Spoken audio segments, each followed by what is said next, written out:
اور ایک بادشاہ جو کافر گزرا ہے یہ نمرود تھا، اور یہ حضرت سام جو حضرت نوح علیہ السلام کے بیٹے تھے یہ ان کا پوتا تھا سام کا، نمرود بن کنان بن کرش بن سام بن نوح علیہ السلام۔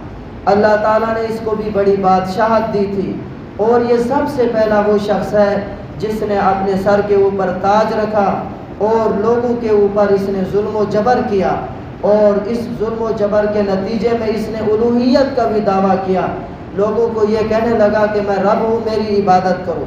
اس زمانے کے لوگوں نے اس کو اپنا رب بنا لیا اور اس کی عبادت شروع ہو گئی۔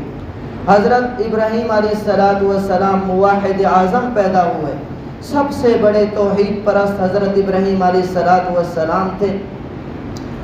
اب ایک دن اس نے ایک خواب دیکھا نمرود نے کہ ایک ستارہ طلوع ہوا ہے اور اس کی روشنی جو ہے باقی تمام ستاروں پر چھا گئی، حتیٰ کہ اس کی روشنی جو ہے وہ چاند پر بھی چھا گئی۔ پھر اگلے دن وہی ستارہ دوبارہ طلوع ہوا تو اب اس کی روشنی سورج کے اوپر بھی چھا گئی، اب اس کی روشنی ہر طرف غالب آ چکی ہے۔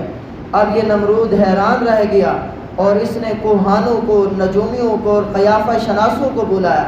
اس سے پہلے نجومیوں نے اور کاہنوں نے اس کو یہ خبر دی کہ اس سال تیری سلطنت میں ایک لڑکا پیدا ہوگا جو تیری اس ملک کو بھی زائل کر دے گا، اور تیری جو یہ دین ہے اس کو بھی وہ بدل دے گا، گویا کہ تیری بادشاہت بھی چلی جائے گی اور تیرا دین بھی چلا جائے گا۔ بہرحال اس نے پھر نجومیوں نے اور کاہنوں نے اور قیافہ شناسوں نے بتایا کہ وہ اس سال بچہ پیدا ہوگا اور اس سال پیدا ہوگا اور فلاں شہر کے اندر پیدا ہوگا۔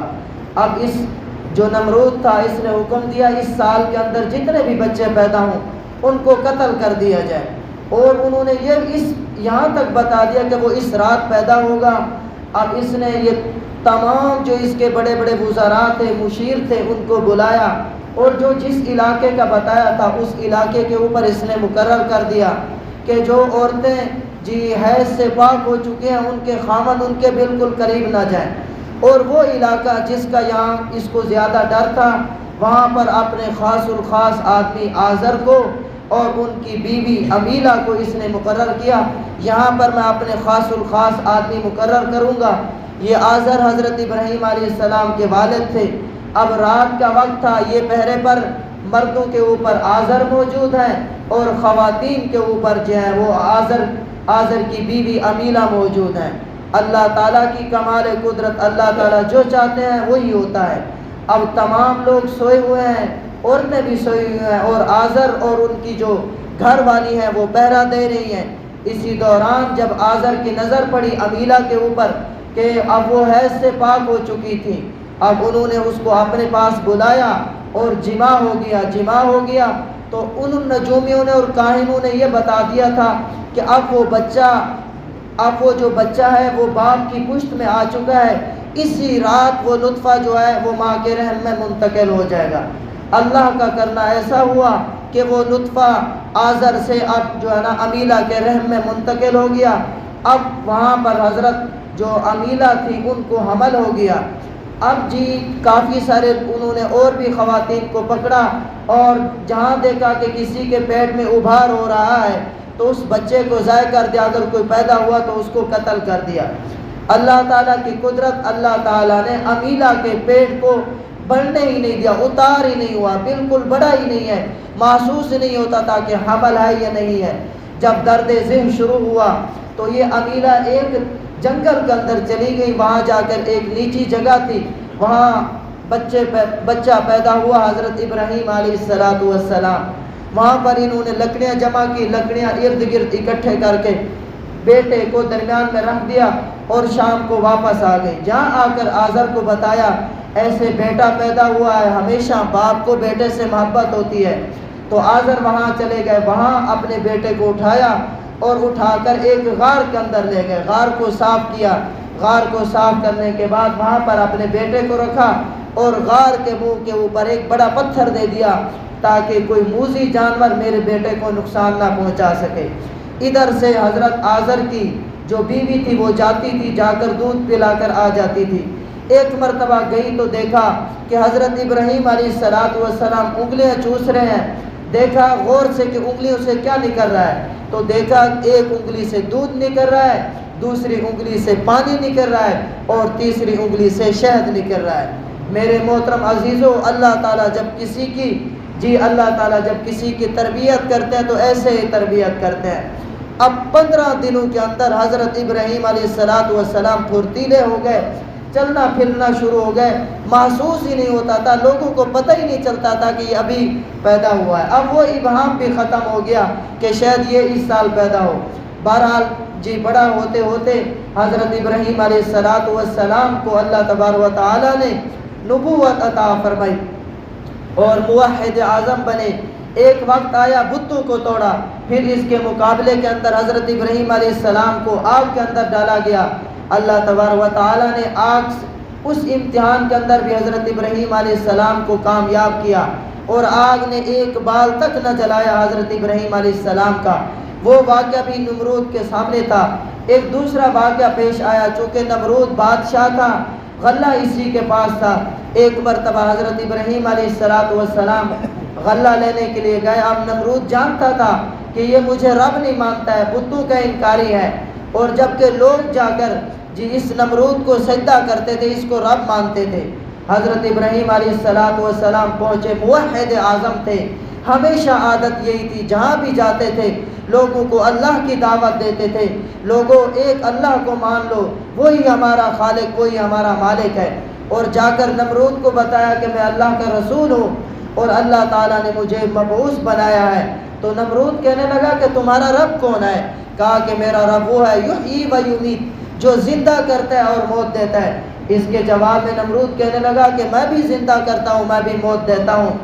حالانکہ اس کو سمجھ نہیں آئی کہ زندہ کرنے کا کیا مطلب ہے، موت دینے کا کیا مطلب ہے۔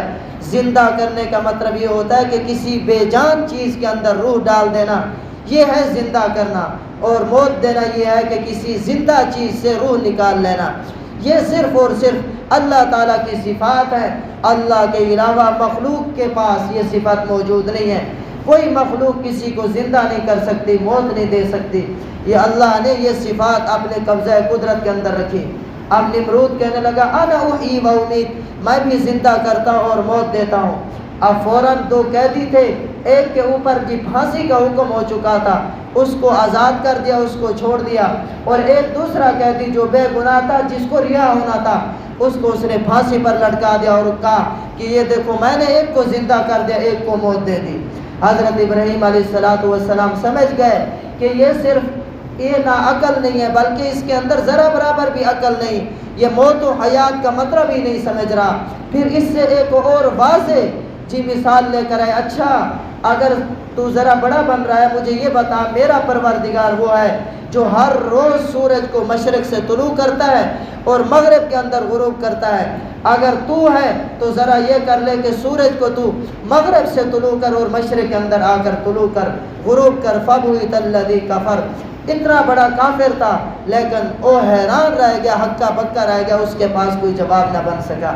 مفسرین نے لکھا ہے کہ وہ یہ جواب بھی تو دے سکتا تھا کہ میں سورج کو مشرق سے طلوع کرتا ہوں، ذرا تو اپنے رب کو کہے کہ سورج کو مغرب سے طلوع کرے۔ اس نے یہ جواب کیوں نہیں دیا؟ میرے محترم عزیزو، اس نے یہ جواب اس وجہ سے نہیں دیا کہ وہ اس سے پہلے جان چکا تھا، آگ کے اندر ڈالا تو اللہ تبارک و تعالیٰ نے حضرت ابراہیم علیہ السلام کو صحیح سالم زندہ واپس نکال دیا۔ اب اس کو پتا تھا اگر میں نے یہ کہہ دیا حضرت ابراہیم علیہ السلام اللہ تعالیٰ کے سچے پیغمبر ہیں، اولو العزم پیغمبر ہیں، یہاں لینے کے دینے پڑ جائیں گے، اور پھر یہ پوری سلطنت میرے ہاتھ سے جاتی رہے گی، لوگ جو میری عبادت کر رہے ہیں وہ عبادت کرنا چھوڑ دیں گے۔ اس وجہ سے اس نے یہ جواب نہیں دیا۔ فَبُهِتَ الَّذِي كَافِرٌ، کافر جو ہے وہ حیران رہ گیا، خاموش رہ گیا۔ حالانکہ اس کو چاہیے تو یہ تھا کہ وہ اللہ تعالیٰ کی نعمت کی قدر کرتا، اس کے اوپر شکر کرتا، لیکن اس نے نہ کفری کی۔ اللہ تبارک و تعالیٰ فرماتے ہیں وَاللَّهُ لَا يَهْدِي الْقَوْمَ الظَّالِمِينَ، جو ناشکرے ہوتے ہیں، جو اللہ کی نعمت کے انکاری ہوتے ہیں، اللہ تعالیٰ کی ذات کے انکاری ہوتے ہیں، اللہ تعالیٰ کی توحید کو نہیں مانتے ہیں، ایسے لوگوں کو اللہ تعالیٰ ہدایت نہیں دیتے۔ الم تر الی الذی حاج ابراہیم، اے مخاطب کیا تو نے نہیں دیکھا اس آدمی کی طرف، الذی حاج ابراہیم، جس نے حضرت ابراہیم علیہ السلام سے جھگڑا کیا فی ربی حضرت ابراہیم علیہ السلام کے پروردگار کے بارے میں، ان آتا اللہ الملک جس کو اللہ تعالیٰ نے بہت بڑی بادشاہت دی تھی، حالانکہ اس بادشاہت کا تقاضا یہ تھا کہ وہ اللہ کی نعمتوں کا شکر کرتا، لیکن اس نے ناقدری کی۔ اذ قال ابراہیم جس وقت ابراہیم علیہ السلام نے کہا ربی میرا پروردگار وہ ہے الذی یحیی و یمیت جو زندہ کرتا ہے اور موت دیتا ہے، قال انا احیی و امیت تو اس نے کہا کہ میں زندہ کرتا ہوں اور موت دیتا ہوں۔ حضرت ابراہیم علیہ السلام نے فرمایا فإن اللہ پس بے شک میرا اللہ یأتی ہر روز لاتا ہے سورج کو مشرق سے، فأتی بہا من المغربی پس تو سورج کو لا مغرب سے، فبہت الذی کفر پس حیران رہ گیا، سرگرداں رہ گیا، الذی وہ آدمی کفر جو کافر تھا، واللہ لا یہدی القوم الظالمین اللہ تعالیٰ قوم ظالمین کو ہدایت نہیں دیتے ہیں، جو ظالم ہوتے ہیں اس کو اللہ تعالیٰ ہدایت نہیں دیتے ہیں، اللہ ہدایت اسی کو دیتے ہیں جو ہدایت کا متلاشی ہوتا ہے، جو نیک اعمال کی طرف رغبت کرتا ہے اللہ تعالیٰ اس کو نیکی کی توفیق عطا فرما دیتے ہیں۔ جس نے سوچا یہ ہے کہ صبح اٹھنا ہی نہیں ہے، نماز ہی نہیں پڑھنی، اللہ اس کو توفیق نہیں دیں گے، اللہ توفیق اسی کو دیں گے جو اللہ کے سامنے جھکے گا، اپنے آپ کو جھکائے گا، آئے اللہ تعالیٰ مجھے نماز پڑھنے کی توفیق عطا فرما، مجھے صبح و شام قرآن پڑھنے کی توفیق عطا فرما، مجھے گناہوں سے بچنے کی توفیق عطا فرما۔ ایسے لوگوں کو اللہ تعالیٰ توفیق عطا فرما دیتے ہیں۔ جو آدمی ناقدرہ ہوتا ہے، اللہ کی نعمتوں کی ناقدری کرتا ہے، اللہ تعالیٰ اس کو توفیق نہیں دیتے ہیں۔ اللہ تبارک و تعالیٰ مجھے ہم سب کو عمل کرنے